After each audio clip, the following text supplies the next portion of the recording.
Life Audio. Today I'm talking about that John's standing desk goes rogue and he learns a musical use for superglue. Meanwhile, I reveal why the sandwich was invented and tell the tale of the exploding whale in Oregon. Plus a conversation about giving, receiving, and a perspective of gratitude. Today's episode is not sponsored by the government. We're back up and running until the next time we decide to shut it down. Guys, it might be fall. It feels like winter, though, Johnny. Either way, it's warm in here, and let's talk about that. What do they call it? A cold snap? I don't know, man. It's like a blackberry winter, maybe? It's a polar vortex? Shoot, man. I ran yesterday, Yeah? and it started snowing on November the 10th. Did you feel like that Rocky Balboa training scene in Rocky IV? I did, man. Did you get to the top of Mount Juliet and scream Drago? Oddly enough, there was an old guy in a truck beside me. That's weird. Yelling at me like Mick. I was like, whoa. That's the funny thing, because we record this in beautiful Mount Juliet, Tennessee. But people assume that there's a Mount Juliet, and there isn't one. It's named after an Irish town that somebody visited that lived here. There may not be one there either. Oh, is that right? I don't know if it looks like this, but there's no way to know. Dustin Nickerson, our comedian friend, he goes, what's Mount Juliet? And I said, there is no Mount Juliet. And he was doing a show here. And he goes, do y'all make fun of that? And I go, not really. And then he goes, like I said, there are T-shirts that say, I climbed Mount Juliet. Because it's kind of an inside joke. There's no Mount Juliet. But we're very flat. And he goes, I said, you should say, I climbed Mount Juliet today. Turns out it's just the top of the Cheddar's. Because we'd just built the Cheddar's restaurant.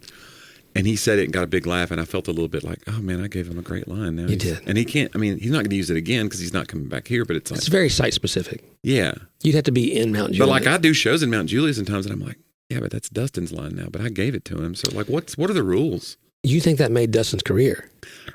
Well, he's doing better than me. I mean, he's doing okay.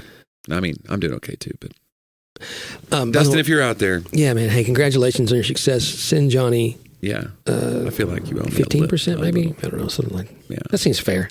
Yeah. Make it 20. What if he has merch based on that? I mean, that'd be weird. That'd be weird merch. Dude, so you're at the desk right now and you kind of rolled your eyes at me because it's an auto desk. Electric standing desk. Yeah. So the other day, it's a Vera desk. You can stand or sit.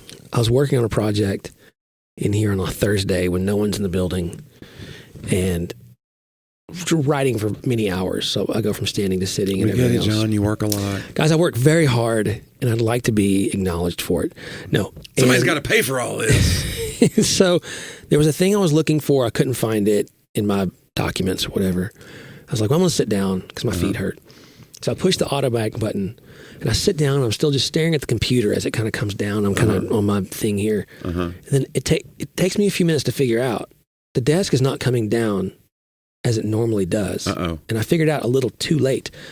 All of a sudden the desk is doing this. Oh, it's tilting towards you. Yeah, like it's tilting towards me if you can't see my hands on the YouTube video. Like it's coming. I was like, oh, and I screamed like, oh no! And I'm trying to push these buttons over here. It's like an avalanche. Everything's coming. Well, yeah, my coffee comes flying off. Half the stuff comes flying off.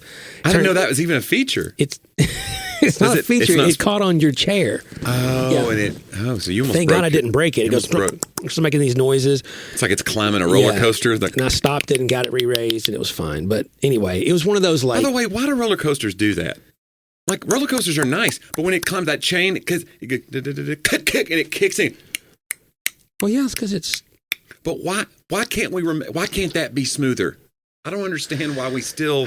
John, we tackle the tough questions. Put a man here on the moon, but you can't make a change. Like, it's very unsettling. You're getting ready to go. Like, this is the weird part of the thing where you're like, should we have done this? Yeah. There should be not an unsettling noise to go with it. Yeah. You already feel unsettled. And it's like, by the way, gear sounds and clicking. You're like, that's not right. Maybe that's part of it. Yeah, you're supposed to feel a little... Like, oh my goodness. Maybe it doesn't have to make that noise. It's just added. Yeah. Well, I'm sorry about your desk problem. My super glue fell off, which I don't know if you know why I have this. Oh, hold on a minute. You told me this the other day that your calluses from your fingers are gone. This makes you feel like this makes you look like such a snowflake, by the way. Really? Because you're like, yeah, I just stopped. You just play the guitar more. You're like, I just don't have time to play the guitar anymore, and so now my hands are soft again. Whoa. And so what I do is I put super glue on my fingertips, and now I can play for hours.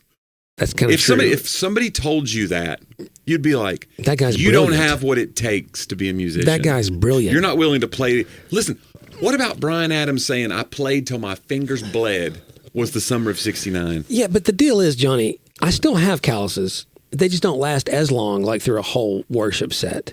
And it starts hurting a little bit by the end. How long's the worship set? 30 minutes. Well, and I'm here practicing for an hour before that. Dude, back in our old time Pentecost days, we played for hours. Like in the altar time, you'd be like, oh man. Which, by the way, do you watch Georgie and Mandy's First Marriage? Mm-mm. Did you ever watch Young Sheldon? No. Okay, great show. Like You've told me this. I need to watch it. And Georgie and Mandy's First Marriage was nominated for an Emmy in their first season.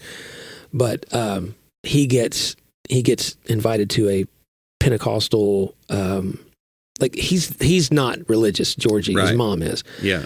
But he can't believe the time. But he can't believe how long it's going. No, it's not that. But it's a prosperity gospel church, and that's why he goes. He's a money guy. Right. So he's a tow truck driver and this really pretty girl, like, God's blessing us. And he goes, he's never heard of it. So to hear a person hear the gospel through a prosperity lens. Right. It's supposed to be in the 90s, Yeah. And I was like, oh man, me and Laura were like, oh wow, this is really hitting home. And then we noticed the name of the church on the sign was Abundance Assembly of God. Wow, yeah. So they literally put Assemblies of God on the sign for him to, anyway. They probably heard from the powers that be about that. But yeah, cease and desist. But listen, the super glue works. Yeah. And I think that we could develop a product for guitar players that's just using super glue but branded for us, because it peels right off your fingers right afterwards. Oh, really? Yeah, it comes right off. It's got to take something with it, though. I don't think so. A little piece of your soul. And again, I still have calluses, but guys, my hands are still very rough and masculine. It's just that. I don't know, dude. I'm worried about you. It's just those fingertips. So it's just those fingertips. I had, you drive a lot. Uh-huh. And I had the craziest experience. So I live about 5 miles from here, but it's in the county. Mm-hmm. And you've been to my house, and so I'll let you come that one time. Windy road. And it's like, you feel like you're in the country, even though you're 5 minutes from, the interstate and Providence and all this stuff. Providence is a shopping center here, guys, not like Providence, Rhode Island. Guys, we're all 5 minutes from Providence all the time. I want that. Come on, there's your book title. Woo! But we are in a wildlife reserve. So it's Corps of Engineer property. Reserve? I think it's what did I say? Reserve. Isn't it? Which one is it? I think it's preserve, which sounds like you're spreading it on bread. Have you tried this wildlife preserves? This is unbelievable. At any rate, it's a place where there's lots of animals. Yes. And people can hunt there. They can only bow hunt, but you can't shoot guns, supposedly, although I hear them all the time. But, the deer are as plentiful as people. Like more. dude, there's deer everywhere. Every person that delivers to my house, I'm almost like, okay. Is a deer. You go, hold on, this is too much. Amazon will hire anybody. when that 12-point buck comes, I take a bag off of each antler. I was just like, hey, be very careful because there's deer everywhere, right. All around. And so I've never hit a deer on my road, many times. Right. We're coming home. We did a college visit to 2 schools and met volleyball coaches. It was a really fun trip to Arkadelphia, Arkansas. That sounds like a made-up town, but okay. Yeah. No, I've been there. I would believe it was made up. Arkansas has towns like that, Texarkana, where they just kind of start throwing all these like sentence fragments together to make a word. Hot Springs. No, that one was pretty good. Makes sense. But like literally, I'm driving 7.5 hours, and I get a mile from the Mount Juliet exit, and I'm doing about 75 in the fast lane. Johnny, I kid you not. Somehow a deer came onto the interstate. Jumped the divider, made it across the whole other side. Oh, no. Made it the whole way. All I see is immediately, like, there's cars beside me and stuff. I'm doing full, and all of a sudden I see a deer face, and then boom. You hit it. Of course I hit it. I swerved a little bit and kind of just got back in. I was like, what just happened? Number one, how did he make it? Yeah. Across the whole other 4 lanes of interstate, and then to jump the divider. Yeah. And then those deer can jump, though. And I was where he stopped. But, dude, I hit a deer on the interstate, living in Deer Central. So I hit a deer do you know that he's gone? Do you know that he didn't?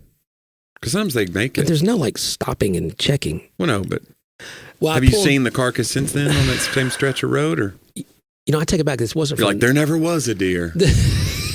I think this wasn't that trip. This was a trip to a funeral I did. I was in my mom's car. Uh-huh.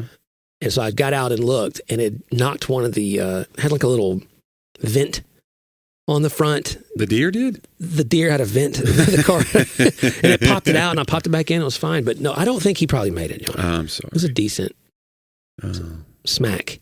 That's our animal. We always have like a wild animal report. It feels like we always. Have you hit a deer? No. I've come close very many times, though. And I'm nearsighted, so when I drive with glasses now, but when I don't have my glasses, Curry's always kind of keeping her. Yeah. The whole family over there, watch out! But they're always just standing, waiting. Sometimes they know. They know, like, hey, not our time. I don't know, man. I think they. You think it's like a. I don't know. Deer may be. They're dumb. Really no, smart, but there seems like there's an dumb. intelligence issue there. Yeah, there's. Well, they don't understand vehicles. They don't know what's going on. They're all around them, and they see their neighbors. Yeah, they should know. Right. Comedian Paul Reiser, famous for Mad About You and some other things, but actually was a great stand-up in the 80s and 90s.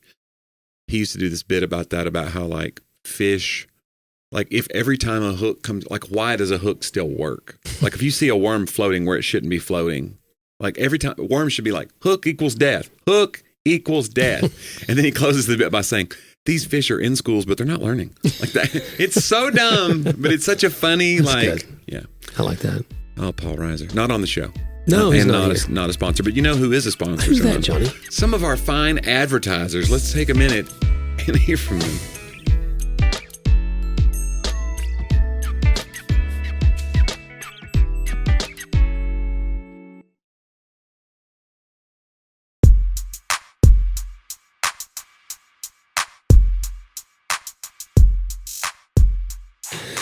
We talked about this last week, but I think it's so important. Every day, guys, refugees are working hard to build a new life here in Middle Tennessee in the Nashville area.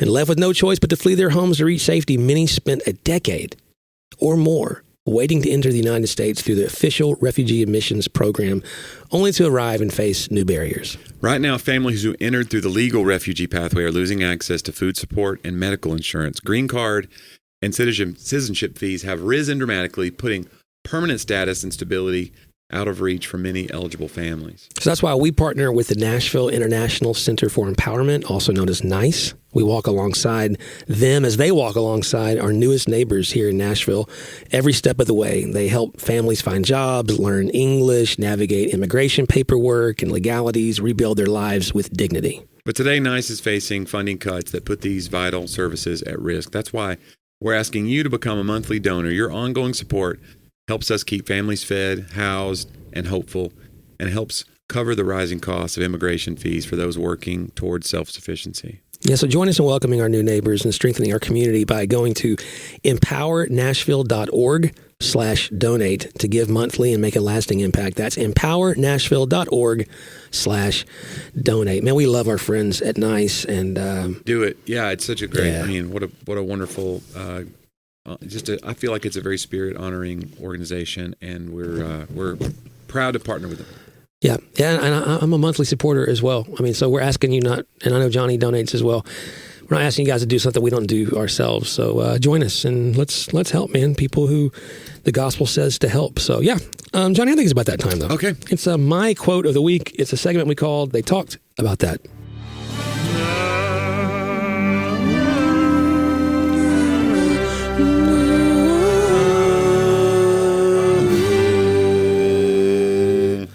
It's low. You like that? It's impressive.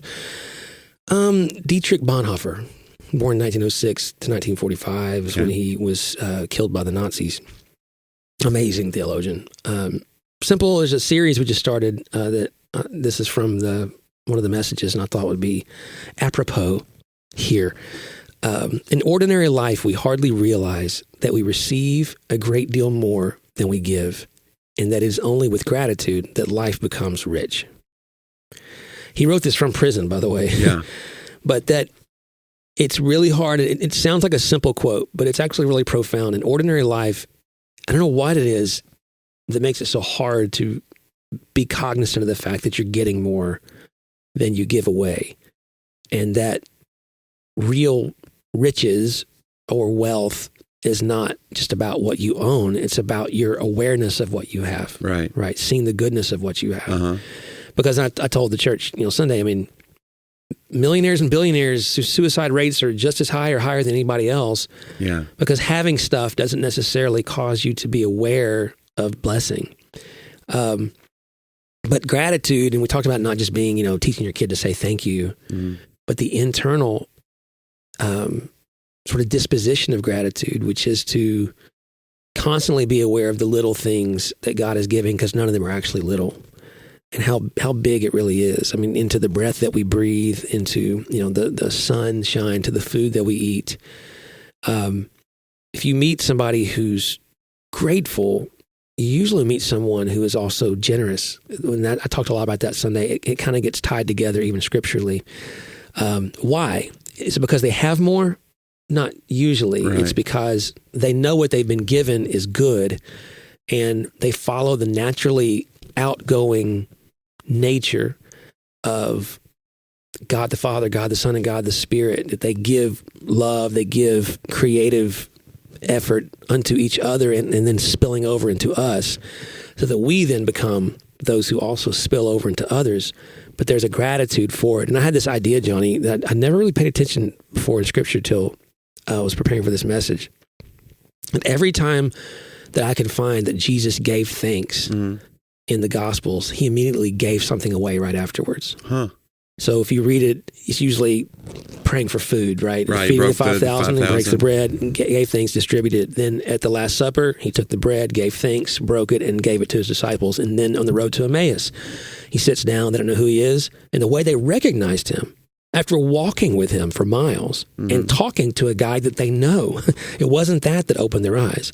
It was when he broke the bread, gave thanks, and began to give it to them. And so that gratitude plus generosity was literally the most recognizable part of Christ to them. That's when God decided to open their eyes. And I think that's what should characterize all of our lives. Because a person who's grateful, man, and I'm really working on it, it's hard to be grateful in the moment. Yeah, it's like a decision you have to make. Yeah, it's got to be very intentional. mindful. Yeah. Yeah, I was talking to some comics about that this weekend. I was saying one of the things I started doing is a very simple thing, but I wanted like a very personal message to go out from us to every client that I work for. And so I found this place that would do these like custom greeting cards that I could like drag and drop a photo. Yeah. So I'd take a photo with the person, and and every time I make a personalized message, and I do it that night after the show. We're back at the hotel room. We're doing all the things that we do to like wind down from a show. But one of the things I do is I sit down and I construct a note to those people. And I put a photo of us together, and a photo usually of me from the stage, and it says that was fun. It always says that on the front of it. And then I say, thank you so much, and for the hospitality, and I'll put something usually personal in there. And I'm not saying that to my own horn. I'm saying it's really taught me a lot, because I think taking that 10 minutes that takes to be mindful of what I just was given, in addition to I gave out, but I was given an opportunity. Yeah. Because they could have chosen any number of people to be their entertainer or whatever. And so like, that's really like done something for me.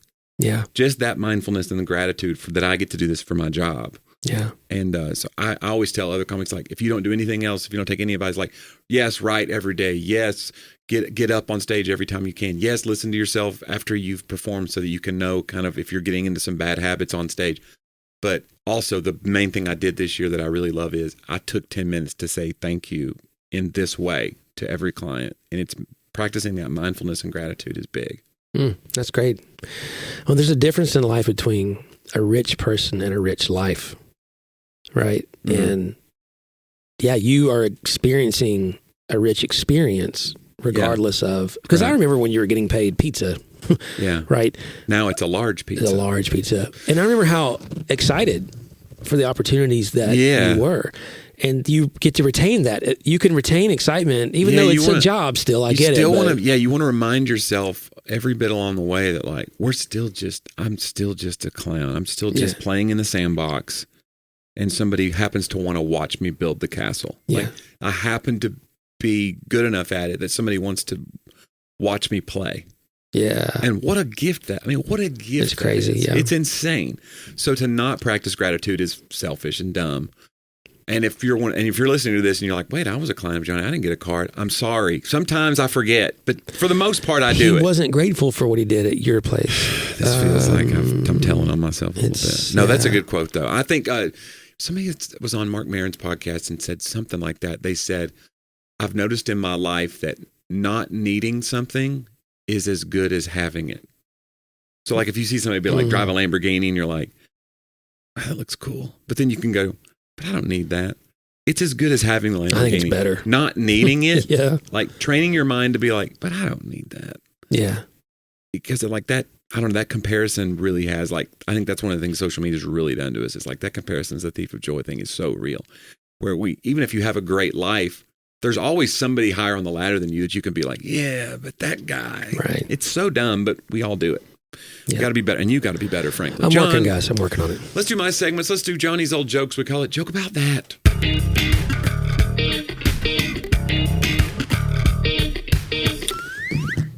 John, my Jewish friend, told me that it's their tradition on someone's birthday to wish for them to live to 120. Well, what do you tell somebody on their 120th birthday then? I asked. Enjoy the rest of your day, he answered. That's funny. I never heard that one. That's great. John, the doctor told me that I had 10 left. I said, 10 years, 10 months? He said 9, 8, 7. And finally, John, a woman goes to the doctor looking fantastic. Hair, makeup done by professional, Gucci heels, Versace dress, and a Prada purse. The doctor says, what seems to be the problem? She tells the doctor, I've been stung by a nasty insect of some kind, but I'm ashamed to tell you where. It's okay, says the doctor. Our communication is privileged. I won't tell anyone. She goes, okay. It was at Walmart. That's great. That's good. John, let's close off with This Week in History. We call it Talk About Then.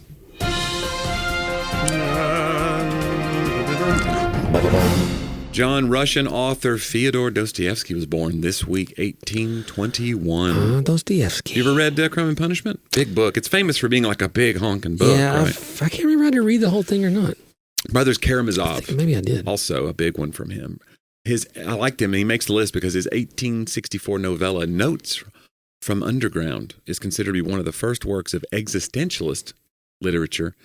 And the quote from it is, tolerance will reach such a level that intelligent people will be banned from thinking so as not to offend the imbeciles. Come on, people. And listen, whatever side you're on, up, down, left, right today, it feels like that quote's for you, doesn't it? It feels like we're all kind of like... Everyone's thinking, I wish the imbeciles could hear that. Yeah. What if we are the imbeciles? Come on now. Guys. Nobody wants to think they're the imbeciles, but everybody's been the imbecile at some point. John, November 12th, 1883. This week, 1833, I'm sorry. 1833, so even further back. The night the stars fell is what it's known as, because over 240,000 meteors fell during a span of 9 hours with a peak of over 100,000 meteors per hour over North America. Many thought it signaled, of course, Judgment Day and the second coming of Christ, as described in the Bible, Mark 13:25. And the stars of heaven shall fall, and the powers that are in heaven shall be shaken. The Lakota Indians reset their calendar to mark the event. Wow. Now we know that every November, Earth passes through the trail of what's called the Temple-Tuttle comet, causing the Leonids meteor shower. Man, it's a tricky one. It's a tough one. And about every 33 years, the shower is especially spectacular, although the 1833 event was the most spectacular in modern history. So there's some kind of comet that we pass through. Interesting. And it causes a spectacular every 33 years. Wow. And this fell on that. But isn't that crazy? John. I'm almost fascinated, by the way, like it's when you study Pompeii. Yeah. That the cloud, the darkness from the volcanic ash, I mean, it basically created... It blotted out the sun, yeah. For, I believe, months.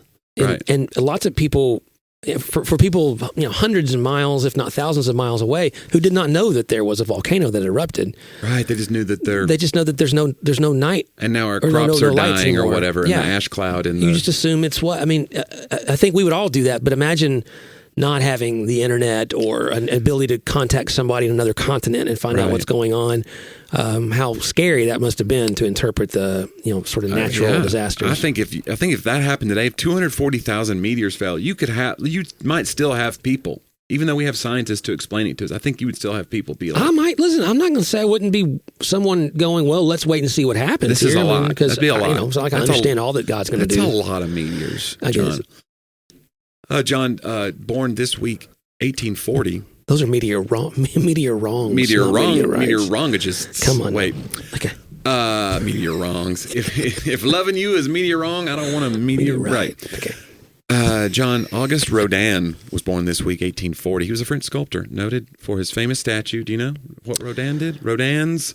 This guy? Oh, the Thinker. The Thinker. Yeah. In 1888. When motion photography proved that horses did not gallop in the manner often depicted by artists, he responded, and I like this as an artist. I consider myself a little bit more of a craftsman than an artist because I think comedy's not really an art the way people. But anyway, as what he would call an artist, he responded, "It is the artist who is truthful, and it is photography which lies. For in reality, time does not stop." So even though Rodin was proven like, well, actually, that's pretty profound. He was like, well, then the photograph lies. Yeah, because in reality, you can't stop. And there's like a poetry to like how an artist sees the world. And so just because you can slow it down and show that, whatever, well, actually, this is what, yeah, but. You're saying that overall movement is more than the sum of each snapshot. Right. Which is, think about that in instant replay of football. You know how they'll always say... Oh, right. They'll be like, there's 1 second where the ball touched his finger, so it's out of bounds on the Lakers. And you're like... How's that changed the game? Because any other time in history, when you couldn't see that, you just would have played through. Yeah. And maybe if the guy was that close, should you really say he wasn't there? Come on. If a football player falls in the woods... Yes. And it happens sometimes because they used to play in the woods. I don't think they ever played in the woods. John, we're doing a lot of borns, a lot of birthdays this week. This week... 1718, John Montague. You know who John Montague is? Yeah. He was the 4th Earl of Sandwich. He was an English diplomat for whom the Sandwich Islands are named, an inventor of the sandwich. And this is my favorite part, which he devised as a quick meal to allow him more time to gamble. I mean, a guy eating a sandwich and gambling is like such a funny... hey. First of all, he's a diplomat. He's a leader of men, probably. But back then, this was very sophisticated. And he needed more time to gamble. So he's like, I can't just be running over making a plate. Can someone... Imagine that it's uppity for someone to bring you a ham sandwich while you gamble at the slot machines. The original sandwich was a piece of salt beef between 2 slices of toasted bread. So it's similar to, it's an Arby's. It's meat between bread. He had the meats, John. John, finally, we were talking about stuff falling from the sky earlier, and I wanted to close with this because this week in 1970, the Oregon Highway Division used 1/2 ton of dynamite to blow up the carcass of a beached whale. And we actually have the news report, and I wanted to play some of it and have you react live. Okay, here we go. It had to be said, the Oregon State Highway Division not only had a whale of a problem on its hands, it had a stinking whale of a problem. What to do with one 45-foot, 8-ton whale dead on arrival on the beach near Florida. In selecting its battle plan, the Highway Division decided the carcass couldn't be buried because it might soon be uncovered. It couldn't be cut up and then buried because nobody wanted to cut it up, and it couldn't be burned. So dynamite it was, some 20 cases or a 1/2 ton of it. The hope was that the long-dead Pacific gray whale would be almost disintegrated by the blast, and that any small pieces still around after the explosion would be taken care of by seagulls and other scavengers. Indeed, the seagulls had been standing nearby all day. Okay, wow. So they go, nobody wants to cut it up. Let's just blow it up. And they think that it's going to disintegrate into tiny pieces. I don't know if that's how... Well, John, let's play what happened. Let's play the rest. Let's see what happened. Of the story. For the blast blasted blubber beyond all believable bounds. You get a wand? Here comes.